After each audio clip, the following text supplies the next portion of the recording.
Assalamu alaikum viewers. Today we are going to start review on opinion, namely time for a new SARC summit. यहाँ पर writer जो हैं वो question कर रहे हैं कि क्या वक्त है कि सार्क की नई समिट जो है वो हो जानी चाहिए, जस्ट बिकॉज के जिस तरह से आप देख रहे हैं कि मल्टीपोलैरिटी बढ़ रही है और तमाम जो लोग हैं वो इस रेस में लगे हुए हैं कि पावरफुल कौन होगा। और आप देख सकते हैं कि ईस्टर्न एंड वेस्टर्न ब्लॉक जो है वो बन चुके हैं और तसादुम का शिकार हैं, और टिल्ट जो है हमें ज्यादातर जो है ईस्टर्न ब्लॉक की तरफ, मल्टीपोलैरिटी की तरफ दुनिया का नजर आ रहा है। तो सार्क को भी चाहिए कि वो जो है वो एक पावरफुल समिट जो है वो करे और जितनी भी प्रॉब्लम्स हैं साउथ एशिया के अंदर उसको टैकल करें। तो हम इसको स्टार्ट करते हैं। The problems faced by India and Pakistan and the smaller regional states are not unresolved. ठीक है, अनसॉल्वेबल। जो पाकिस्तान और इंडिया की जो प्रॉब्लम्स हैं जो फेस हो रही हैं, ठीक है, रीजन के अंदर जो रीजनल स्टेट्स हैं वो अनसॉल्वेबल हैं। यानी कि जरूरी नहीं है कि हम मतलब उनको सॉल्व नहीं कर सकते, ठीक है, वो अनसॉल्वेबल नहीं है, उनको हम सॉल्व कर सकते हैं और हमें उसको सॉल्व करना भी चाहिए ताकि हम प्रोग्रेस की तरफ जा सकें। Under India's leadership, the African Union has been given membership to the prominent grouping of 20 countries known as the G20. India की लीडरशिप के अंडर देखें तो द अफ्रीकन जो यूनियन है, ठीक है, उसने मेंबरशिप दी, प्रोमिनेंट ग्रुपिंग दी 20 कंट्रीज को, जिसे हम G20 के नाम से जानते हैं। Last month the BRICS grouping comprising Brazil, Russia, India, China and South Africa has expanded its membership to include 6 other countries with Saudi Arabia, Iran, Ethiopia, the UAE, Argentina and Egypt. ठीक है, last में हमें देखने को मिला कि BRICS ने भी ग्रुपिंग की, जिसमें उसमें पहले से मौजूद जो मेंबर्स थे उसको एक्सपेंड करके मजीद 6 जो मेंबर कंट्रीज थे उसमें उनको शामिल किया, जिनमें आपको Iran, Saudi Arabia, Ethiopia, UAE, Argentina और इजिप्ट जो है वो नजर आते हैं। What will come out of these expanding networks remains to be seen. और अभी क्या होगा इन एक्सपेंडिंग नेटवर्क से, मजीद क्या देखने को मिल रहा है।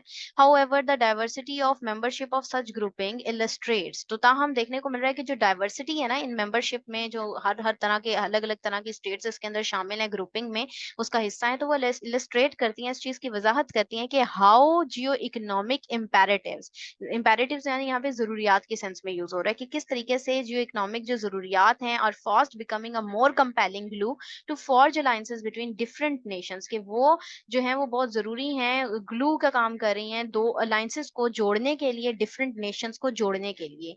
देन आइडियोलॉजिकल, रिलीजियस और एथनिक सिमिलैरिटीज, इसके बजाय कि आइडियोलॉजिकल, रिलीजियस या एथनिक सिमिलैरिटीज में पहले जुड़ते थे, लेकिन अब वो जो उनकी जियो इकोनॉमिक सिचुएशन है वो उनको मजीद जोड़ रही है। Yet the broader South Asian region remains one of the least integrated region of an increasingly interconnected world. तो अगर हम ब्रॉडर सेंस में भी देखें, साउथ एशियन रीजन में देखें, तो वो एक ही रह गया है जो लीस्ट इंटीग्रेटेड रीजन है। क्योंकि जिस तरह से जो है वो डिफरेंट ब्लॉक्स जो हैं वो जुड़ रहे हैं, लेकिन अभी साउथ एशियन के जो हमें नजर आता है, एक सिचुएशन नजर आ रही है, तो वो सबसे कम जो है वो इंटीग्रेटेड रीजन जो है वो लग रहा है।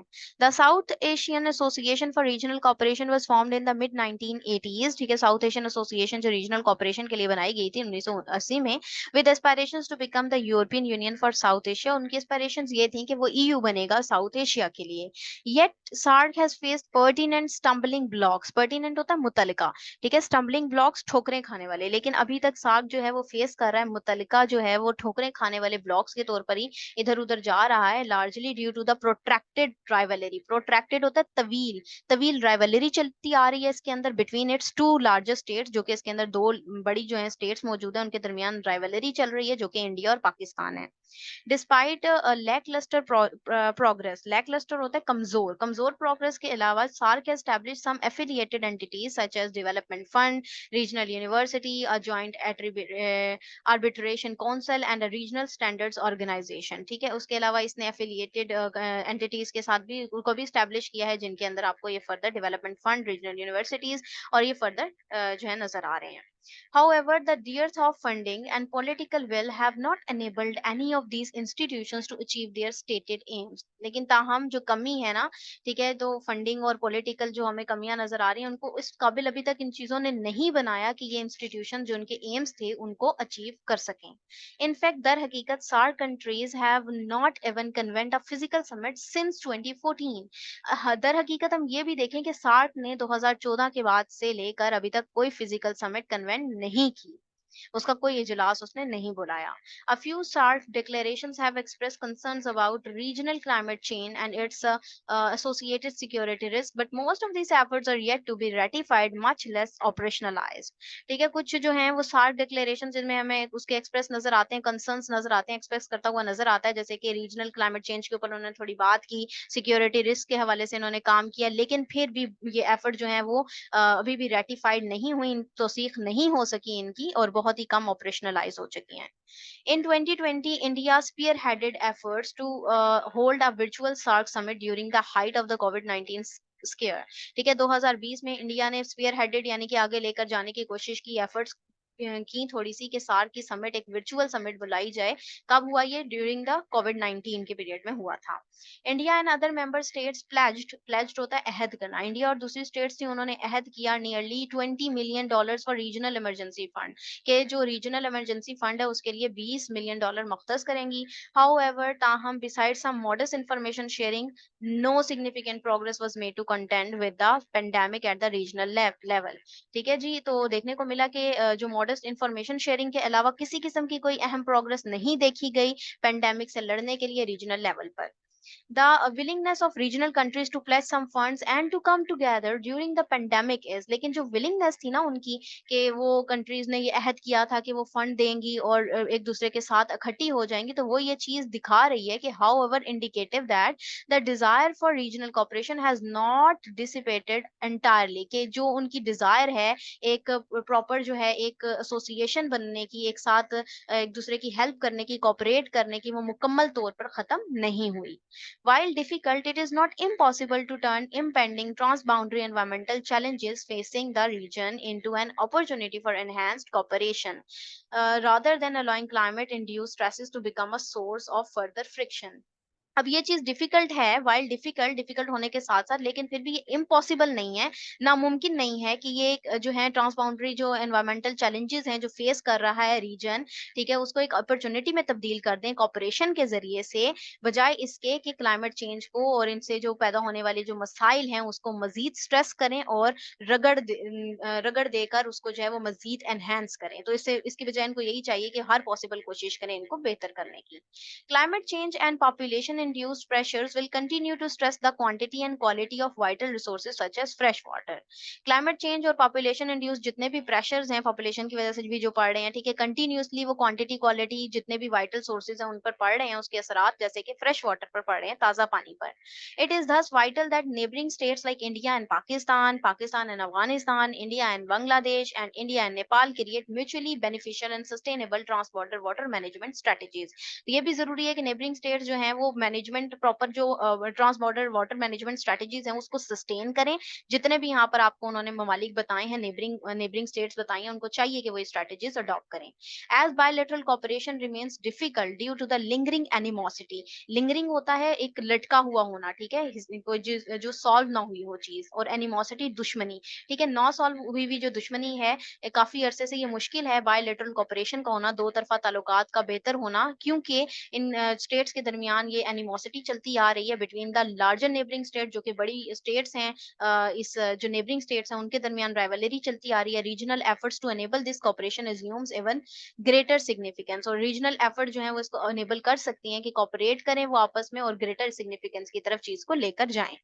The problem faced by India and Pakistan and the smaller regional states are not unsolvable. ठीक है, वो यही बता रहे हैं यहाँ पर कि जो मसाइल हैं जो पाकिस्तान, इंडिया और स्मॉलर रीजनल स्टेट्स जो देख रही हैं, जो फेस कर रही हैं, वो अनसॉल्वेबल नहीं है, उनको सॉल्व किया जा सकता है।